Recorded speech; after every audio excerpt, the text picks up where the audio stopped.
کیا نام ہے آپ کا؟ محمد حنزلہ۔ ابو کا نام کیا ہے؟ محمد فاروق۔ شاباش۔ خلاصہ سورۃ الکوثر۔ سورۃ الکوثر مکی ہے، اس میں کل 3 آیات ہیں۔ اس سورت میں 3 مقاصد بیان ہوئے ہیں۔ نمبر 1، اللہ تعالیٰ کا آپ صلی اللہ علیہ وسلم پر فضل و احسان کہ اس نے آپ کو کوثر عطا کی۔ نمبر 2، کوثر جیسی نعمت کا شکر ادا کرنے کے لیے آپ صلی اللہ علیہ وسلم کو نماز پڑھنے کا اور قربانی کرنے کا حکم دیا گیا۔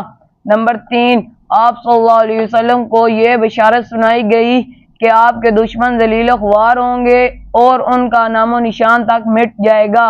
شاباش، ماشاءاللہ۔ خلاصہ سورۃ الکافرون۔ سورۃ الکافرون مکی ہے، اس میں کل 6 آیات ہیں۔ یہ سورت توحید اور شرک، ایمان اور کفر اور حق و باطل کے درمیان حد فاصل ہے۔ جب مشرکین نے صلح کرنے کی کوشش کی تو آپ صلی اللہ علیہ وسلم نے 2 ٹوک فیصلہ فرمایا کہ تمہارے لیے تمہارا دین اور میرے لیے میرا دین۔ شاباش، ماشاءاللہ۔